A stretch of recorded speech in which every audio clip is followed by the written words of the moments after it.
नमस्कार विद्यार्थियों। अपनी पाठ्यपुस्तिका की चौथी कविता किताबें, इनके 1 से लेकर 4 पदों का अध्ययन हम कर चुके हैं। आज हम पन्ना क्रमांक 13 पर 5वें और 6वें पद का अध्ययन करने जा रहे हैं। पन्ना क्रमांक 13 पर दूसरा पद शुरू करने जा रहे हैं। ध्यान से सुनिए।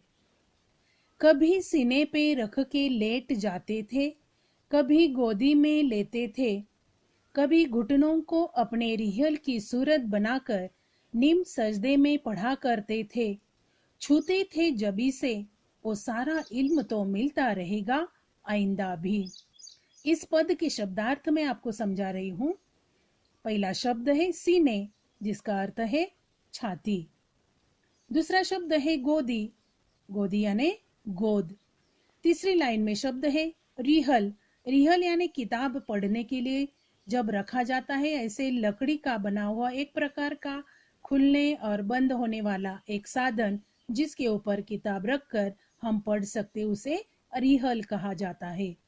नेक्स्ट लाइन में शब्द है नीम सजदे यानी आधा माथा टेकना। उसी लाइन में शब्द है जबी, जबी यानी माथा। नेक्स्ट लाइन में शब्द है इल्म, इल्म का अर्थ है ज्ञान। और उसी लाइन में शब्द है आइंदा, जिसका अर्थ है भविष्य में। तो इस 5वें पद का सरल अर्थ मैं आपको समझाती हूँ। कभी सीने पर से लेकर मिलता रहेगा आइंदा भी यहाँ तक। तो सरल अर्थ सुनो। कवि किताबों के संपर्क के बारे में बताते हुए कहते हैं, किताबें पढ़ते समय वे किताब को कभी छाती पर रखकर लेट जाते थे, कभी उसे गोद में रख लेते थे, कभी अपने घुटनों को रिहल, रिहल का अर्थ मैंने समझाया, जो कि लकड़ी का एक साधन है जिस पर किताब रखी जाती है, कभी वह रिहल पर रिहल की तरह बनाकर, अपने घुटनों को रिहल की तरह बनाकर पुस्तक उस पर रखकर आधा माथा टेक कर पढ़ते थे, उसे माथे पर चढ़ाते थे ताकि भविष्य में भी उससे ज्ञान प्राप्त होता रहे। तो इस प्रकार इस 5वें पद में बताया गया है कि किताब का उपयोग पुराने जमाने में किस प्रकार किया जाता था, लेकिन अब जमाना बदल गया है। तो इस प्रकार यह 5वां पद हमने अध्ययन किया। अब हम 6वें पद का पठन करेंगे।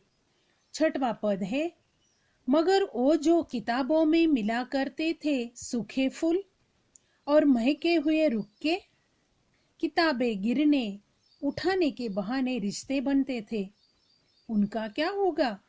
वो शायद अब नहीं होंगे। इस पद के शब्दार्थ में आपको समझाती। दूसरी लाइन में शब्द दिया गया है रुख के, रुख के यानी छोटा पत्र या छोटी चीट जिसके ऊपर कुछ लिखा जाता था। और लास्ट लाइन में शब्द दिया है शायद यानी संभव है। दूसरा अर्थ है कदाचित। तो इस 6वें पद का मैं सरल अर्थ आपको समझाने जा रही हूँ। मगर ओ जो से लेकर अब नहीं होंगे तक। ध्यान से सुनो। किताबों के साथ कुछ रोचक बातें भी जुड़ी हुई होती थी, यानी कंप्यूटर पर आधारित हो जाने पर अब शायद उनका अस्तित्व नहीं होगा। किताबों में कभी कभी किसी के लिए फूल या संदेश पत्र रख दिया जाता था, यानी पुराने जमाने में ऐसा किया जाता था, जिन्हें लोग सूख जाने पर भी संभाल कर रखते थे। ये उनके संबंधों को ताजा करते थे। किताबों के गिरने और उठाने के बहाने कुछ लोगों के यानी जिंदगी भर के संबंध जुड़ते थे। यानी कवि कहते हैं कि जब किताबों का उपयोग नहीं होगा तो ऐसे संबंध कैसे बनेंगे। यानी अगर पुराने जमाने में जो संबंधों को लोग अपने सीने में लगा कर रखते थे, वे संबंध अब नजर नहीं आते। यह कदर यह किताब व्यक्त करता है। यानी किताबों को लोग किस प्रकार अपने नजरों से दूर हटाकर कंप्यूटर के पर्दों का उपयोग कर रहे हैं, यही यहाँ समझाया गया है। यानी किताबों का अस्तित्व ही नहीं रहा, ऐसा किताब अपना दुख व्यक्त करता है।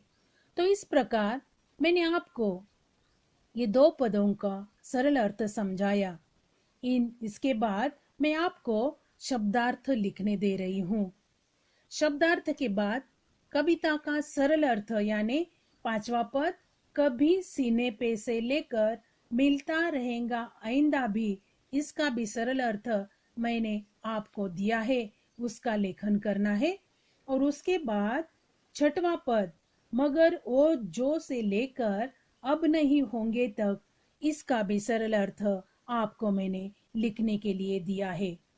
तो शब्दार्थ सरल अर्थ का लेखन करना ही है।